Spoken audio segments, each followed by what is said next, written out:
You're watching Triple A Backstage. We're here with Gav, Kat and Matt from the Mouldy Lovers. How are you guys going today? Wonderful. Yeah, good. Really good. Do I speak for us all? Yes. Yes. Yes, you do. I feel wonderful. Yes. Wonderful. Wonderful. We're wonderful. We're all wonderful. Excellent. You guys, as of today, as I found out, are now an 8-piece, not just a 7-piece. Do you think 8 members is too big for a band? Negative. How big is too big? Imagine 8 people on this couch. That's how rehearsals feel like every single day. But it's lovely because we're with our best friends and we get to do it for free and sometimes get paid for it even. So Gets pretty sweaty, but it's totally worth it. Yeah, I think it is what it is because of course, because of the people involved, but because of that amount of people in the band, you get all that influence coming in and making the thing. Yeah. And how hard or easy is it to write 8 separate parts for a song, or indeed albums that you guys have released?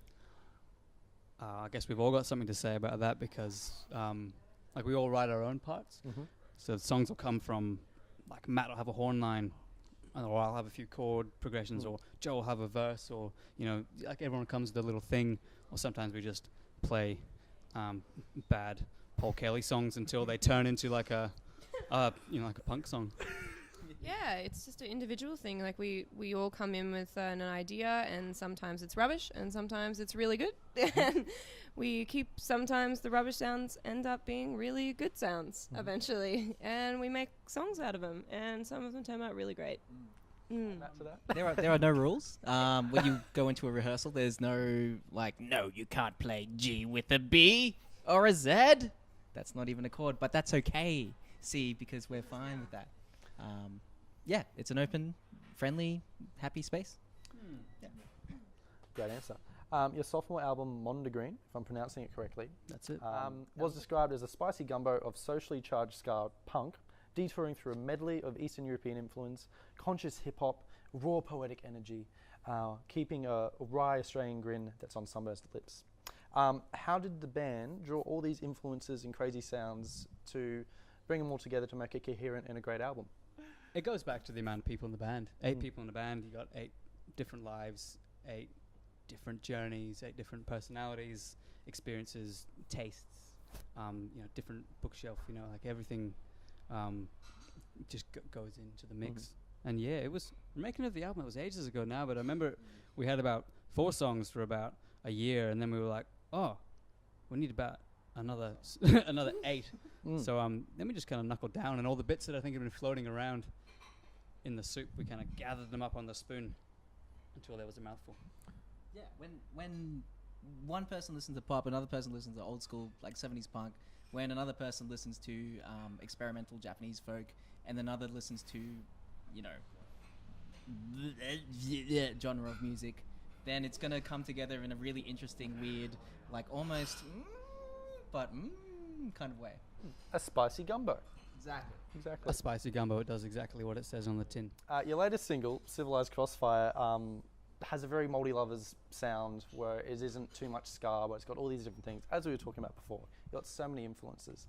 But lyrically, the song takes aim at war. Can you tell us a bit about what the lyrical content and message is? So we had the song Groove already, and then Jonathan wrote the rap verse, the one he does, and he's just excellent at being really direct and poetic and strong, and just awesome imagery. He's an amazing writer. So he wrote this verse, and it was really powerful, and that kind of set the tone for the song, and it was based around, I guess, his reaction to the Australian government's involvement with the Syria conflict, which is still ongoing, back in about September when they sent some warplanes over to do some bomb drops. So the line Civilized Crossfire sort of comes from us being civilians here, or just people in the world being civil away from a conflict, but getting caught up in it, no matter how removed we feel we are. So yeah, there's a bunch of stuff in it, and I think it worked. I wish we didn't have to write anti-war songs. It is very heavy lyrically, but musically it's quite upbeat, as with all your stuff. Is it as fun to play as it is to listen to? When we wrote the horn line, we kind of threw around a few different ideas, and then eventually it just sat with this finished idea that we had that kind of repeats throughout the song. And there's just a horn bit that occurs after the accordion part, which is probably one of my favorite parts to play, because it's a real like combination of a thick horn line, and it really kind of hits hard into it. And it's probably it is my favorite bit to play in that song. And Matt? Yeah, I guess there's a thematic intensity to the song itself, and you match that with the intensity of the way you play. So we're not gonna play it gently. We're gonna hit it with the stabs. Yeah. It's a great track, and you guys are launching it at the zoo in a few weeks' time. What do you say to people who are on the fence or have kind of heard of the Mouldy Lovers but are not quite sure if they want to come down to the zoo? When you run away from a magpie that's attacking you, you can't prepare yourself for that. You don't know exactly what to do, how to run, where to run, who to turn to, how many times to duck. You just keep running, hoping that it'll end, but it doesn't end because the magpie keeps on coming at you. It keeps coming. You can't escape it. You duck. It sort of swoops back around. Horn lines that sound a little bit like, I don't know, and maybe something a little bit like, and you're gonna be scared of the magpie, but don't be afraid of us, because we're here to give you a good time and make it really enjoyable. And it's going to be a joyful kind of magpie attack, the kind of magpie attack that you embrace. And at the end of it all, you'll be sweaty. You'll sort of look up at the tree and go, what just happened? But it'll be a good day. I think that's a perfect place to finish this interview on. You've been watching Triple A Backstage. We're here with 3/8 of the Mouldy Lovers. Catch them in a few weeks at the zoo. Thanks for having this conversation with us, guys. Cheers. Thanks, Jack. See you later. See you next time.